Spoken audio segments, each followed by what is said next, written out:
నమస్తే, welcome to I news. నేను సోనియా. మధ్యప్రాచ్యంలో మరోసారి యుద్ధ జ్వాలలు ఎగిసిపడుతున్నాయి. సిరియా అంతర్యుద్ధంలో కీలక మలుపు చోటు చేసుకుంది. ఇంతకాలం కుర్దిష్ బలగాల ఆధీనంలో ఉన్న తబ్కా నగరం, అక్కడి వ్యూహాత్మక విమానాశ్రయాన్ని సిరియా సైన్యం తమ వశం చేసుకుంది. ఒప్పంద ఉల్లంఘనలు, నమ్మక ద్రోహాల మధ్య సిరియా సైన్యం దూకుడు పెంచుతోంది. అసలు ఈ ఆపరేషన్ వెనుక ఉన్న వ్యూహం ఏంటి? అమెరికా, ఫ్రాన్స్ దేశాల స్పందన ఎలా ఉంది? మన స్పెషల్ రిపోర్ట్ లో ఇప్పుడు చూద్దాం. సిరియా గడ్డపై ఆధిపత్య పోరు ఇప్పుడు కొత్త మలుపు తిరిగింది. ఉత్తర సిరియాలోని పలు కీలక ప్రాంతాలపై సిరియా సైన్యం పట్టు బిగిస్తోంది. తాజాగా రక్కా ప్రావిన్స్ లోని తబ్కా నగరంలోకి ప్రవేశించిన సైన్యం అక్కడ కుర్దిష్ ఫైటర్లను వెనక్కి నెట్టివేసి వ్యూహాత్మకమైన మిలిటరీ ఎయిర్పోర్ట్ ను స్వాధీనం చేసుకుంది. కేవలం ఎయిర్పోర్ట్ మాత్రమే కాదు, ఈ ప్రాంతంలోని 2 కీలకమైన చమురు క్షేత్రాలను కూడా సిరియా ప్రభుత్వం తన ఆధీనంలోకి తెచ్చుకుంది. ఇది కుర్దిష్ నేతృత్వంలోని సిరియన్ డెమోక్రటిక్ ఫోర్సెస్ కు కోలుకోలేని దెబ్బగా విశ్లేషకులు భావిస్తున్నారు.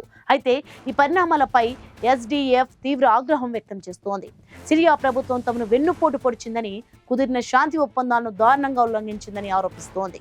కొన్ని ప్రాంతాల నుంచి వెనక్కి తగ్గుతామని తాము అంగీకరించిన మాట వాస్తవమే అయినా రక్కా ప్రావిన్స్ ను అందులో చేర్చలేదని కుర్దిష్ నాయకత్వం వాదిస్తోంది.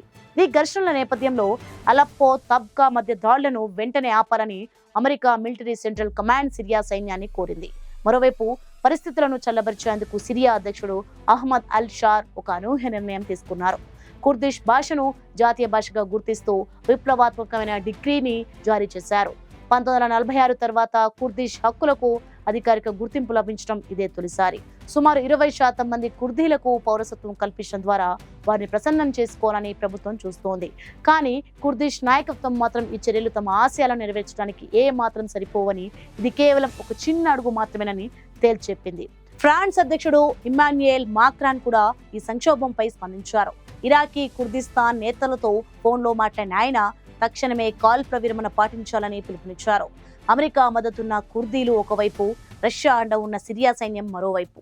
మధ్యలో ఈ ఆధిపత్య పోరు సిరియాను ఏ తీరానికి చేరుస్తుందో అని ప్రపంచ దేశాలు ఆందోళన చెందుతున్నాయి. ఈ యుద్ధంలో ఎవరు పైచే సాధిస్తారు? శాంతి నెలకొంటుందా లేక రక్తం మరిన్ని ఏర్లు పారుతుందా అనేది ఇప్పుడు సస్పెన్స్ గా మారింది.